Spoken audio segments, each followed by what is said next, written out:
Peter here, aka Peter Freakout 10, bringing you guys our episode of the Movie Review Show, where the good movies are always reviewed. Okay, back into our movie review. Now, on today's episode, today's film we're going to take a look at is one that I've actually been wanting to talk about for a while for two reasons.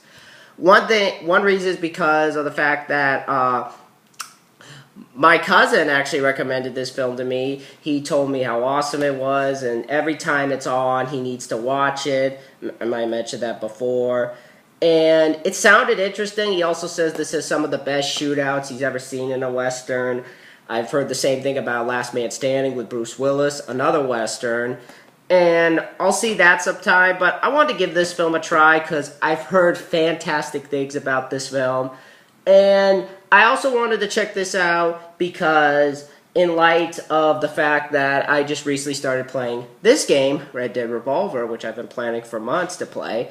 Gonna play some more of it after I do this video.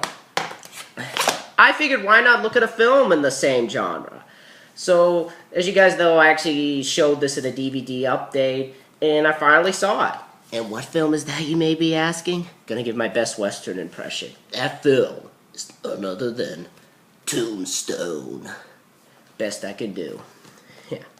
But TombStone, this was a film made back in 1993, and this is directed by George P. Cosmatos. And I know what you guys are thinking. That George P. Cosmatos? Yeah, that George P. Cosmatos.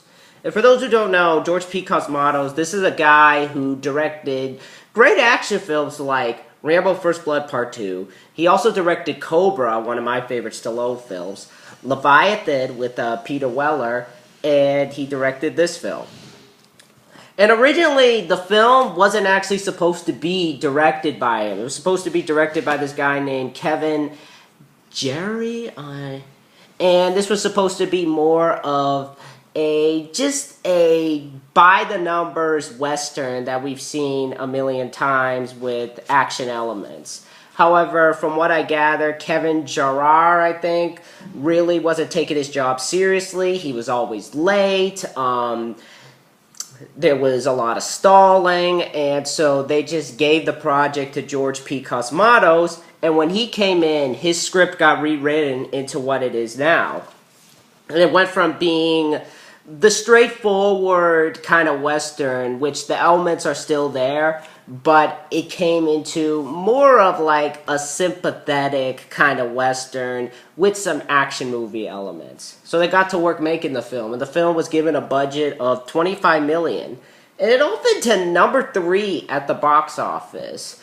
The first two being number 2, Mrs. Doubtfire also opened with Pelican Brief at number 1, and it pulled in a strong $6 million. And it stayed on the number 3 spot the following weekend until it dropped the coming weeks afterward. But it still managed to gross $56 million at the box office when the film's run came to an end. So it was a financial success. And it landed on number 20 of the highest grossing films of that year. And on top of that, the critical reception was also positive, even though the company itself was really worried about the film because they were afraid that the film itself was going to get a beating from the critics and that they were going to hate the film because they didn't screen the film to people like Roger Ebert or Gene Siskel. But once the praise started coming, and even Bill Clinton himself showered the film with praise, including one of the actors' performances, who you'll see who I'm talking about, they went and saw the film, and they gave it 2 thumbs up. It also received a lot of positive reviews from critics. On Rotten Tomatoes, the film has a 73%, and on IMDb, the film has a 7.6. So a lot of people love this film, and since it's been released, it's been declared one of the greatest Westerns ever made. So, I was reading a lot about that. And as I said, when I first got this DVD, this is actually my first time watching it. And what's there to be said? What is there to even be said about this film that hasn't been said before? This film is a classic. I can now say that. This film is an utter classic. And I dare say, probably my favorite Western of all time. I'm not sure about Last Man Standing. I'm not sure if that's going to come in a close second or it's not going to be in it at all. I haven't seen the film, but from what I see, it looks cool, and I like Bruce Willis. But this film's awesome. It's definitely a classic. Oh no. Oh, it's the window. That's why. Let me shut this. By the way, let me shut the window real quick. Get some light out there. There we go. Hopefully it doesn't do that now. Yeah, it still is. Never mind. But yeah, this film is an utter classic. And definitely can understand this critics review on the back. One of the 5 greatest Westerns of all ever made. So, yeah. And it's weird me saying that because I thought my interest in the Western genre had died after seeing Wild Wild West, which honestly killed my interest in the genre. But that's a film I'll talk about another time. But not only is this a fun Western, it has some great action and great acting, which I'll get to. It's also a really, really adult film, and it's a unique one at that. And it's, to me, different from the other Westerns that I've seen from around the time, but I'll explain why later. But in terms of the cast, you got Kurt Russell, who you guys might know from John Carpenter's The Thing. He was Snake Plissken in Escape from L.A. and Escape from New York. He was also in Big Trouble in Little China. He was in Overboard, Backdraft. You also got Val Kilmer himself as Doc Holliday, playing, he's playing Doc Holliday.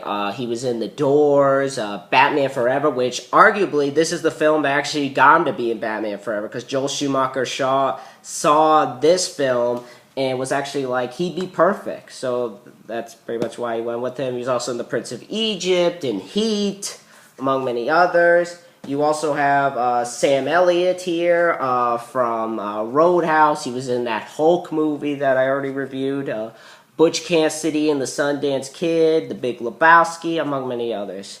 You also have Bill Paxton in this film, who I recently talked about with Club Dread. He was in Twister, Titanic, Predator 2, True Lies. He also had a small role in the opening of Terminator. You also have Powers Booth, too, from Sudden Death. He was also in, what was that film he was in? Rapid Fire, that's what it was, in Red Dawn. You have Michael Biehn here, too, another actor from the Terminator. He was also in Aliens, of course, Hicks, Clock Stoppers, The Rock. You also have Dana Delaney, who I don't know anything about. You also have small roles for people like Billy Bob Thornton, who was in Sling Blade. He was in On Deadly Ground. Billy Zane from Demon Knight and Titanic, as well as Critters, among many others. Michael Rooker from Mallrats is here. He's also going to be in that Chronicles of Riddick, Escape from Butcher Bay game. You have Thomas Hayden Church, another actor from Demon Knight. He was also, what was that one TV show he was on? I want to get this right.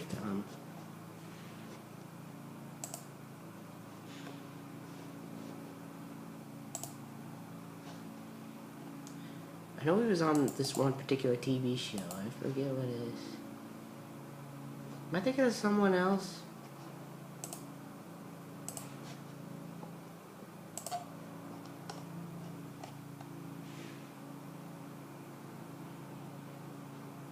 Ned and Stacy. That's what it was. Ned and Stacy. You also have Robert John Burke here. RoboCop 3. The worst RoboCop. Joe Kennedy. Charlton Heston's here. Stephen Lang from Fire Down Below. And even Terry O'Quinn. Yeah, the stepfather himself's in this movie. So you got a huge cast to work with. But I'll get into all that later. But the film itself is actually based off a true story, and we meet Wyatt, played by Kurt Russell, who has retired working as a peace officer and decides that, along with him and his brothers, played by Bill Paxton and Sam Elliott, that they're going to go travel down to this town called TombStone and settle there. And along the way there, they meet a friend named Doc, played by Val Kilmer, who basically is a gambler and he's a cheater at times. You kind of get the idea of that.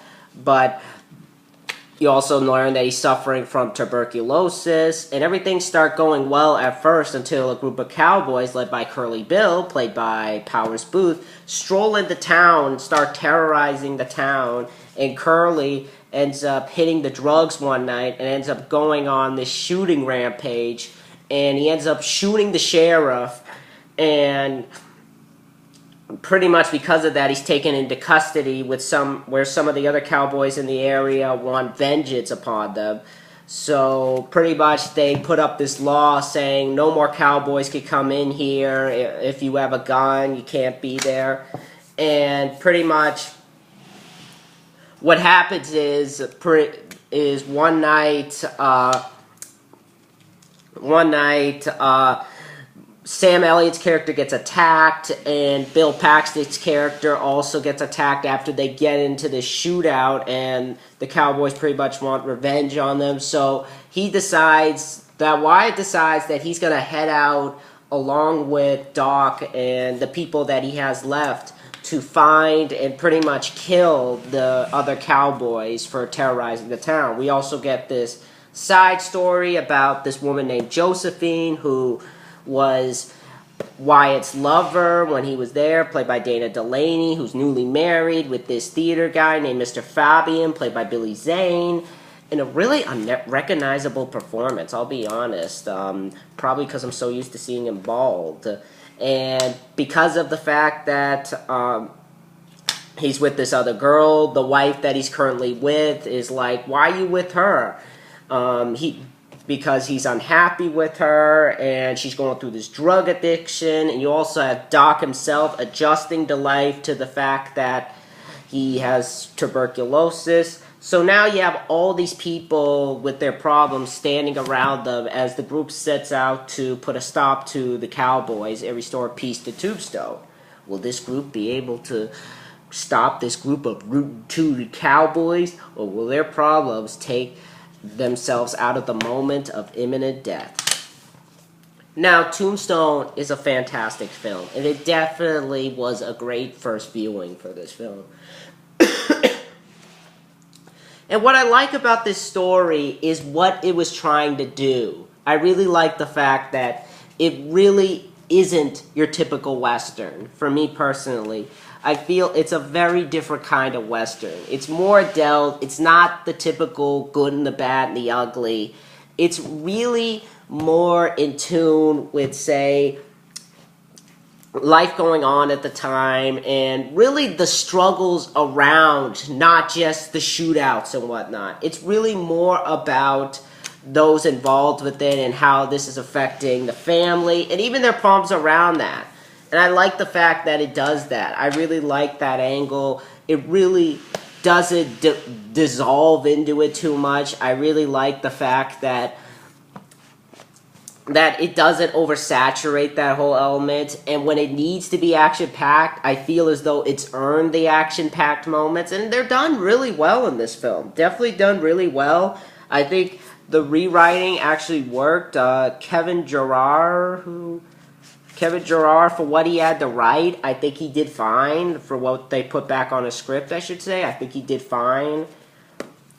To me, he works better as a writer. I don't know how he could have done directing, but if they had to rewrite so much, I guarantee it probably would have not been so well. But definitely like how they handled that angle. I like the fact that in the film you pretty much see one of the characters struggling for tuberculosis, and I like the fact that it plays into the story a little bit because you don't see that very often.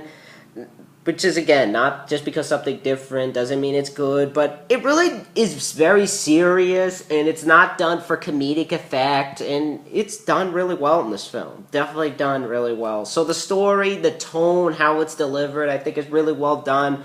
I won't say this is George P. Cosmatos' best films, because to me, his best films are either Cobra or Rambo First Blood Part 2. This, I would say, is either number 3. But I still think that he directs it fine.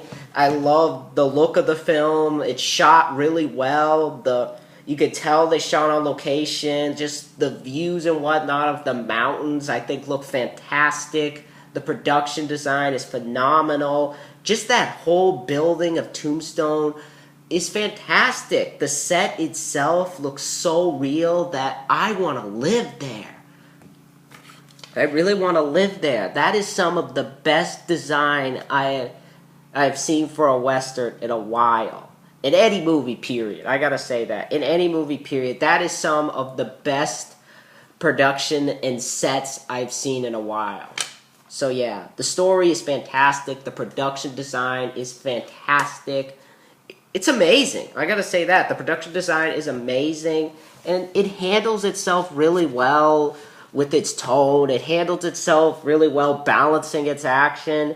And it just does a great job keeping itself in line and really remembers what people came to see when they come to see a particular film like this. So, all that is executed perfectly to a T. And the acting here is solid. Kurt Russell, I think, does a fantastic job as Wyatt. I like the look that he has in the film. Right there, too. I like that little design with him, the mustache and whatnot. I thought he was a very likable guy. You do feel sorry for the fact that he's with this woman who has a drug problem. You see him trying to basically control himself while also being committed to the fact that he loves his wife and he has to let go of that one particular wife. Yet his wife is unfaithful to him and you feel sorry for him. Yet it's not shoved in and the movie doesn't expect you to feel sorry for him because as you go along, you're more focusing on the fact that he's cheating on this girl, him with this girl, even though they don't really show him having sex or anything. You're just sort of like, wow. This woman, I don't want to say it, but this woman really doesn't care about anybody but herself. And I think the film does it really well with making you have unexpected kind of sympathy for the guy. And he's not a jerk when he shows that he's cheating on his wife. It's understandable, and they don't take it to the extreme like he had sex with her or something. That you can make your own decision on if they did or not.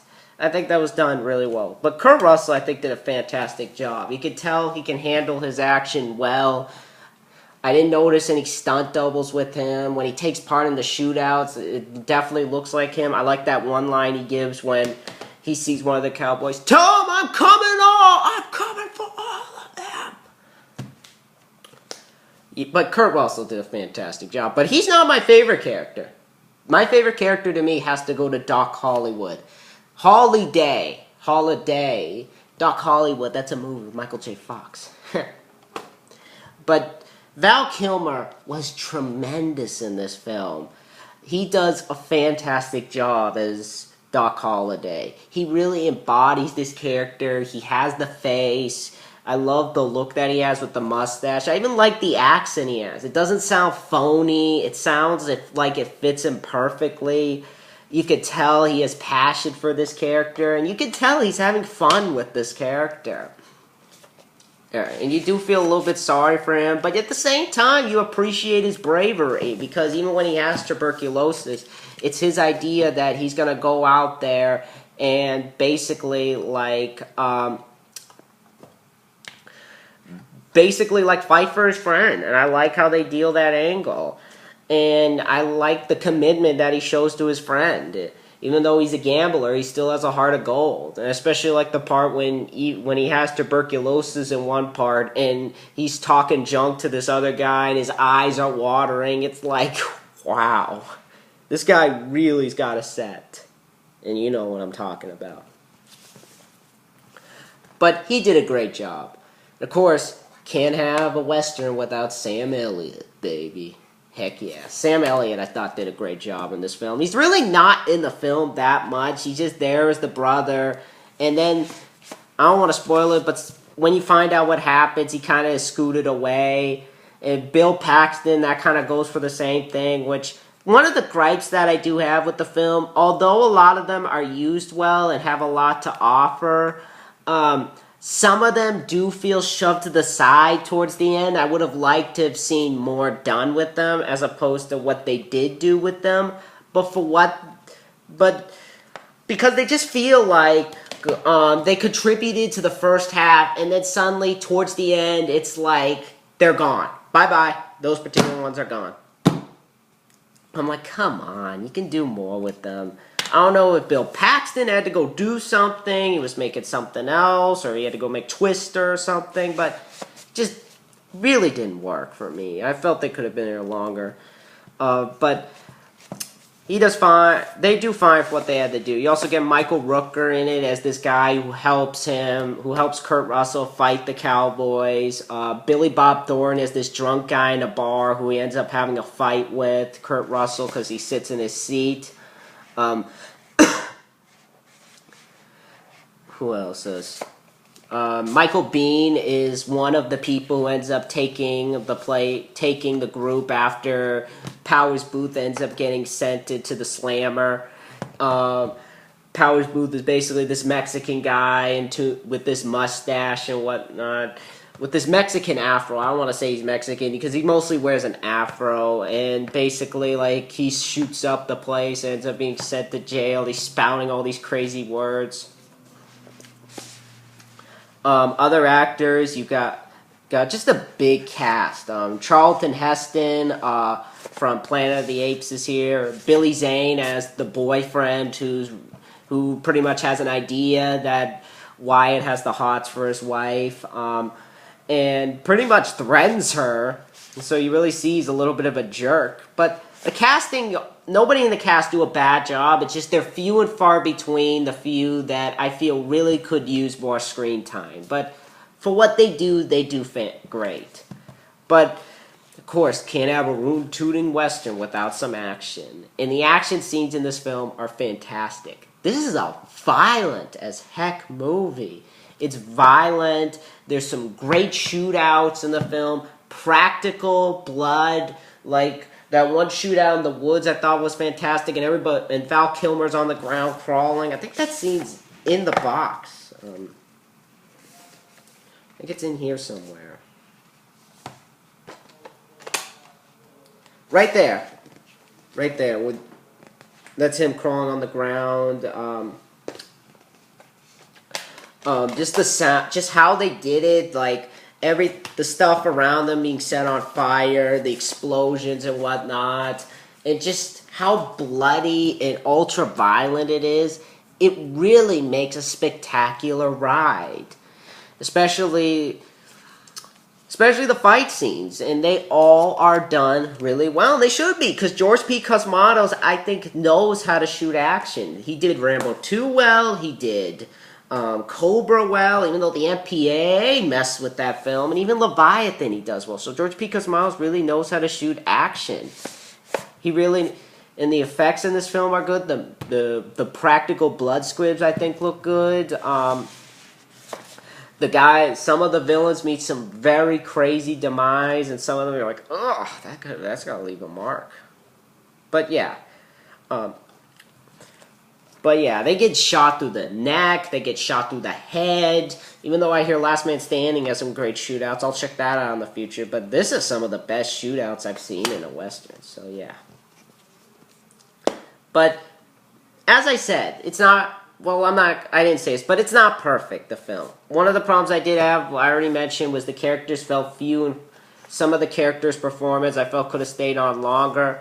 I also feel the final climax between two particular characters was really lame, because you just have a particular scene of one meeting the other, and I don't want to spoil it, but hold this up, and when I put this down, turn back up your volume. So right now, turn down your volume. Basically what happens is they have a showdown, and he just shoots him in the head. I thought that they could have done something a little bit more with that, because you have these great shootouts, and then it just ends with that. He's so easily taken down. It's like, what? But that's just a minor complaint. It really is just a minor complaint. Or it's a nitpick, I'll be honest. I'll be fair and say that's a nitpick. But bottom line, besides those two complaints, Tombstone is a fantastic Western that should be seen by anybody who loves Westerns. It's a great Western for action, it's a great Western for heart, and it's a great Western with great performances by people who really handle their characters well. So really, I highly recommend Tombstone. This movie is an utter classic. If you want to see a great Western, definitely check this out. And I am aware that this is the director's cut. I don't know how this version differs from the two theatrical. If you guys have seen both versions, tell me in the comments below. But either way, I give Tombstone a 9.2 out of 10. And it deserves it. And it gets my seal of approval. Fantastic Western. So, yeah, definitely check this film out. But that's my review for Tombstone. And next time, I'm going to do a review on Fairly Odd Parents Breaking the Rules. Going to get to that soon. And then I have a review of The Elder Scrolls 3 Morrowind coming. And also, as I promised,